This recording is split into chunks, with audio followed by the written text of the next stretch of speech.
Welcome to African Affairs, a DCTV program on Africa in Washington, D.C., United States of America. Today, we are honored with the presence of His Excellency Chukwuemeka Odumegwu Ojukwu. He is our special guest tonight. Chukwuemeka Odumegwu Ojukwu was the former military governor of the Eastern Group of Provinces, which we call Eastern Region. Now, these Eastern Group of Provinces, or what you call Eastern Region, have been divided into these states: Anambra, Ebonyi, Akwa Ibom, Rivers, Bayelsa, Imo, Abia, and Cross River states. His Excellency later became the head of state of the Independent Republic of Biafra. Now, he has been duly coronated as Igbo, the paramount leader of Igbo land, that is, of all Igbo districts in Nigeria. He graduated from Epsom College and from Oxford University in England with master's degree in history. Your Excellency, welcome to our program. Thank you very much, Professor. I'm particularly happy to be with you this evening. Thank you. The questions we are going to ask, I'm going to ask you. Number one, a lot have been written about the 15th of January 1966 coup. The most erroneous being that it was an Igbo coup, which gave the Hausas or the northern Muslims the pretext to attack the Igbos. Please enlighten the world on events of the January 15, 1966 coup. Who carried out the coup and for what reasons? Thank you for giving me this opportunity to try and enlighten people on this coup that seems to be at the center of subsequent problems in Nigeria. The coup of January 15th, 1966 was actually led by Major Ifajuna, and he commanded the activities in the south, and Zogo, another major, coordinated the northern side of it from Kaduna. The reason for the coup, if you remember, Nigeria became independent in 1960. We had a government, a quasi-Westminster type government, with a parliament and a ceremonial president, reflecting, as it were, the Queen of Great Britain. That was Dr. Nnamdi Azikiwe, and Tafawa Balewa was the president from the north. Now, the real problem with Nigeria has always been the imbalance of the federation that is and was known as Nigeria. I remember when I was at school, I was taught that the great thing about a federation was that no federating unit should ever be preponderant over the others. As it happened, the Nigerian Federation, when it was created, was given down to Nigerians from London. And that federation contained the imbalance of the North being preponderant, in fact, over the two other sides, the West and the East. And this created, right from the first day, a certain degree of friction. The North could dictate, and the South, whichever part of the South, could just complain if it's not in accord with what the North wished.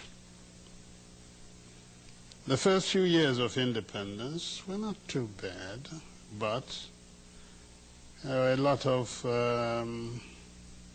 unfulfilled ambitions of the Nigerians, because in those days we thought that once you got independence, you were free and everything worked, and you joined the higher league of nations internationally, discussing what went on. In fact, to Nigerians it looked as though, and indeed they tended to show, that independence in itself was the achievement. Now Nigeria was free, us were a member of the world. Instead of looking upon it as the beginning of our journey to nationhood. And I say this, and I want to underscore it. Nigeria was not, has never been a nation. We had the aspiration, hopes that Nigeria one day would become a nation. And that has been elusive up till today. The reason being that, most unfortunately, the powers in Nigeria were concentrated in the hands of the North, which was preponderant, and wrongly so. At independence, we hoped we would be, in fact, the three leaders of the country had different notions of independence. There was the actual leader of the struggle for independence, Dr. Nnamdi Azikiwe, who rightly thought that independence now created, as it were, a beginning, but that we were already a nation and we were now finding our positions in his own philosophical, political beliefs in Pan-Africanism. So we just had to move into the broad continental alliance. The North,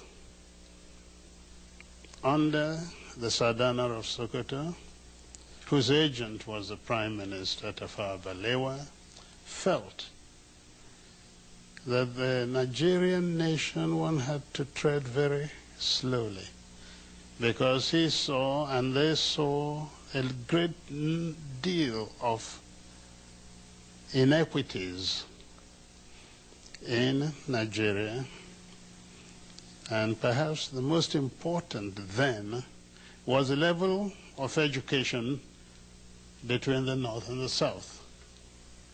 And therefore that affected, of course, the position of the North, or Northerners, in the bureaucracy of Nigeria. The Sadana and the people of the North got down to trying to build up the North, taking everything they could from the Federation to build up the North to a position in their minds of equality between themselves intellectually and the rest of Nigeria. The West, under Chief Obafemi Awolowo, thought likewise and took the position of consolidating the West so as to ensure that at a given time the West would then emerge superior to either the North or the East. Again, let me go back to the problem of the East. The East entered independence having accepted that the nation was already there. Naturally, the concept of nationhood implied a great deal of sacrifice by the East at all points. First sacrifice, the non-emergence of Dr. Azikiwe as the first executive leader of Nigeria. He vacated the place. He made the sacrifice so that the North could be accommodated. Second, very simple. During the constitutional conferences, independence was offered Nigeria before 1960. But to be able to accommodate the North, that Dr. Azikiwe believed was already part of a nation, we got this rather odd situation where a nationalist refused independence to wait for the North, and so on. Yet, your question, sir, was the question of the reason for the coup. So let me go into it. The teething problems of Nigeria after 1960, the independence, manifested itself in a number of ways. There was a friction over the preponderance of the North. There was certain difficulties about religious beliefs in the country. There was corruption, bad administration, and so on. But the real problem came from the West, which by 1966 was really in turmoil. And the reason was quite a simple one. Where does a leader lead from? In the North, the Sadana led from Kaduna, in the North. His agent was in the South, Prime Minister.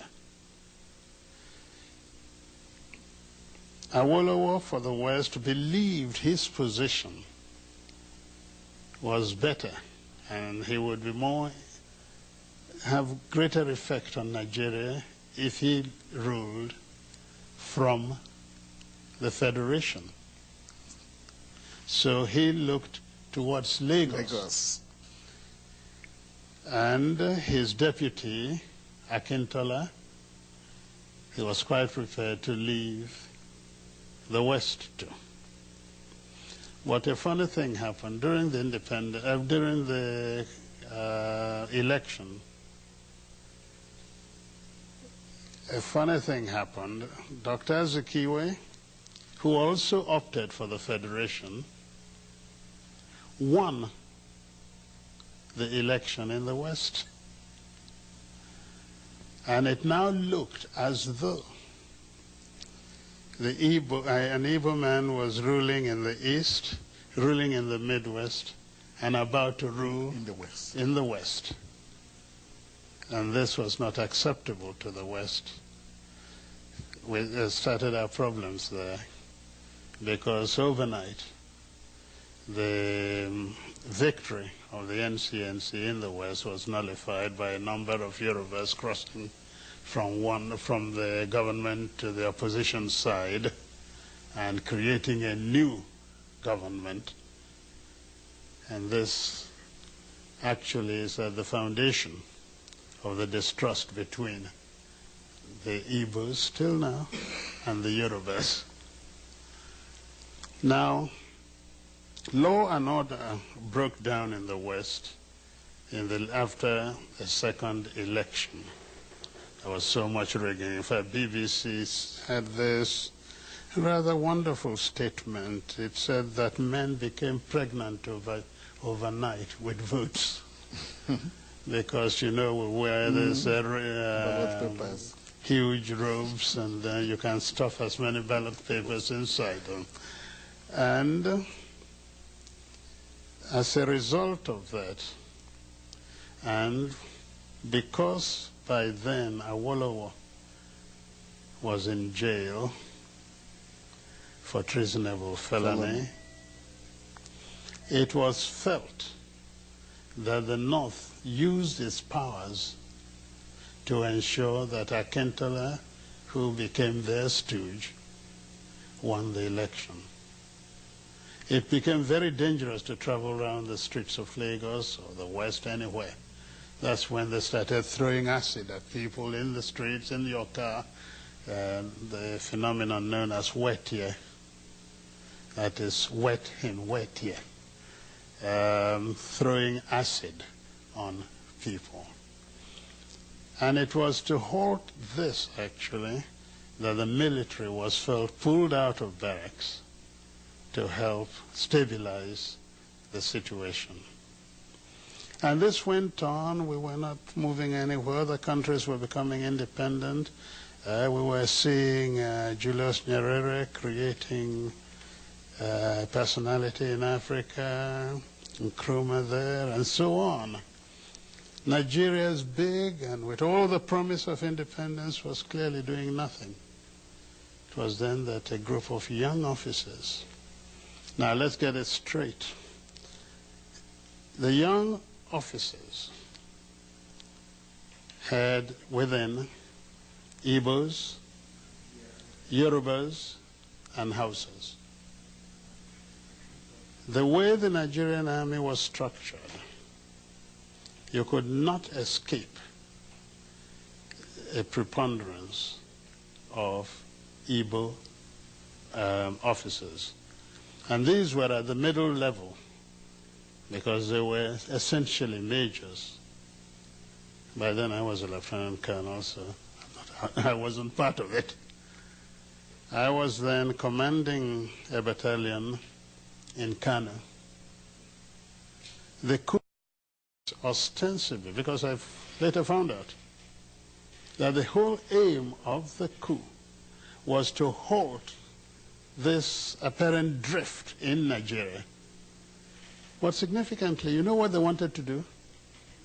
To create a presidential commission of army officers as a safeguard to the people who would guard the nation and hand over government to Chief Obafemi Awolowo.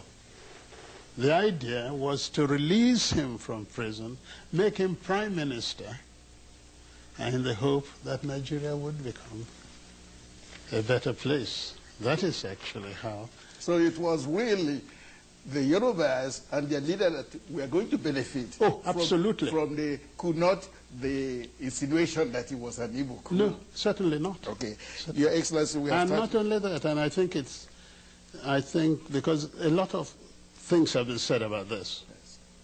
Who actually halted the coup? Aguiyi Ironsi in Lagos, an Igbo. Emeka Odumegwu Ojukwu in Kano, an Igbo. The Igbos halted the coup. How can it be at the same time an Igbo coup halted by Igbos? There's something odd about that.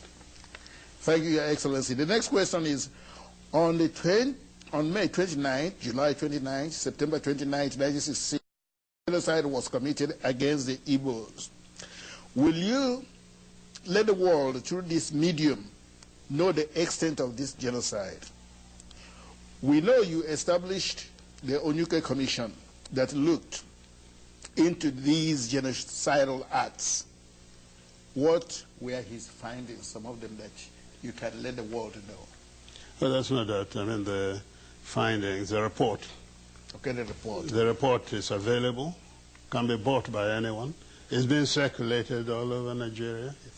It's not hidden.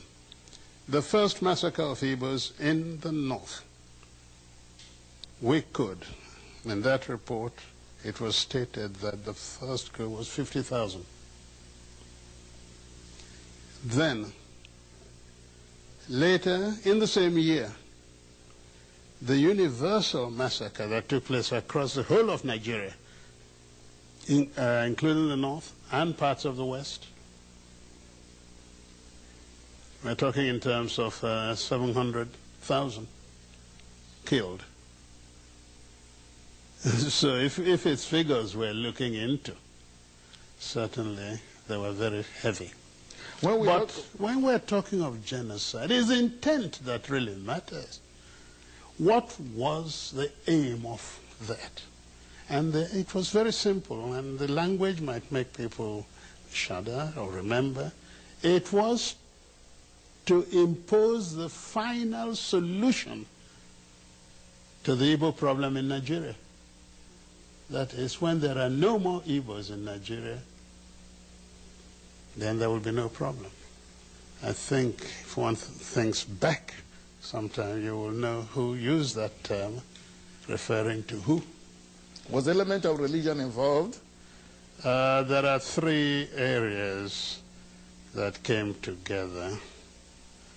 There was certainly the ethnic one. There was at the same time the political one side. And when I say political, that is the search for power in the Federation. And certainly the third was religious. The North used Islam. Almost the same sort of thing that we're witnessing in Europe today. Might you take this opportunity to state very clearly the solidarity of Igbo, that is the Igbo people, with the United States government in the events of September 11th. Naturally, we feel with America, and I am personally proud of our solidarity. All we say is this is an extension of that for which we have suffered, are suffering, and will continue to suffer if the world does not come to our aid. We pray that somehow the United States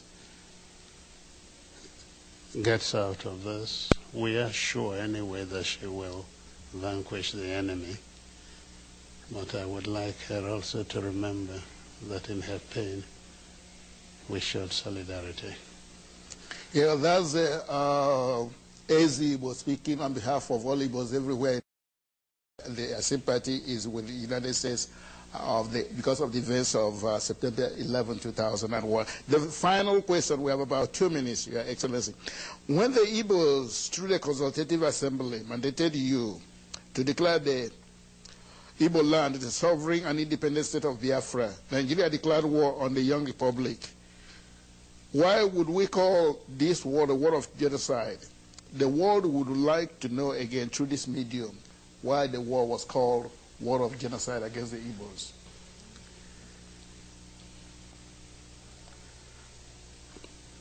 The word genocide is so large in its meaning that even when you're staring it in the face, very often you hesitate about using the term.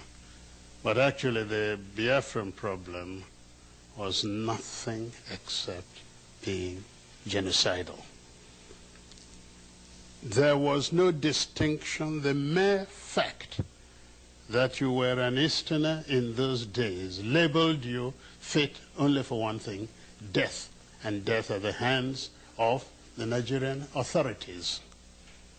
The Igbos and their associates were killed in practically every village in northern Nigeria.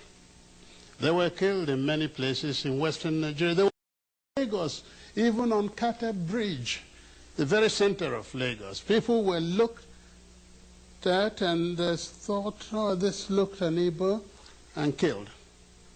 The very first army officer killed in Lagos, actually, during that time was from Calabar, was killed on the bridge, and so on. Igbos were being hunted out and killed. The Igbos that remained in Lagos after the war began were herded together and detained without any trial or anything, no question of any legal rights. Till today, property of Igbos are still sequestered in various areas of Nigeria, and they have not been released, not all of them, to the Igbos, the original owners. Oh no, we're quite certain. In fact, the only reason it is not called or not accepted as genocidal is because of the Cold War. At that time, anything ethnic based was almost like an insult to humanity. And ethnicity became a term of abuse in politics. That's all.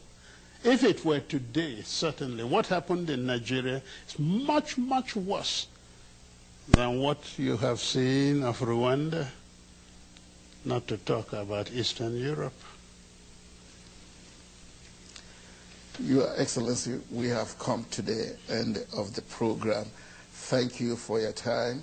Thank you for the enlightenment. Thank you for your patience. Thank you for watching African Affairs, a DCTV program on Africa in Washington, D.C., United States of America. Our guest today is His Excellency Igbo, General Chukwuemeka Odumegwu Ojukwu. We thank you for being in our program. It's an honor. Thank you very much. Thank you.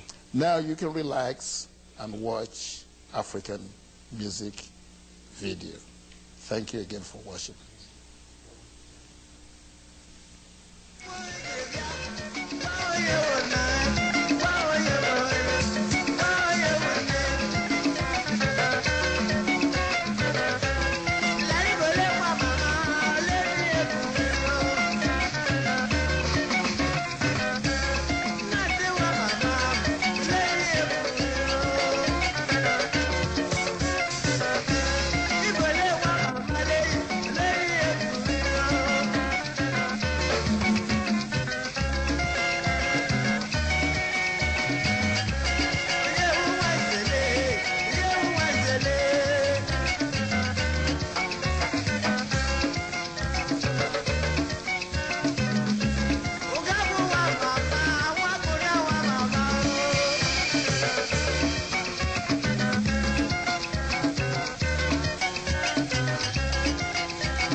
Welcome to Forstview Luxury Hotel. At Forstview Luxury Hotel, we offer excellent service. Our rooms have all the necessary facilities to make your stay comfortable and memorable. You will also have access to internet service, breakfast, 24-hour power supply, full air condition, free international calls, free tire pumping service, and free car battery charge. So what are you waiting for? Quickly visit Forstview Luxury Hotel. We are located at #1 Adelinoba Mishile off Raji Rasaki Road, First Estate, Amuwo, Odofin Stack, Lagos. For more information or reservation, please call us on 08075787135 or 08099900601. You can also take advantage of our online ongoing promo at www.forceviewhotel.com to make your reservation and payment for your favorite room, which attracts a discount rate. Please note, rooms are reserved based on first come, first serve. Forstview Luxury Hotel. Experience the home of comfort. They come.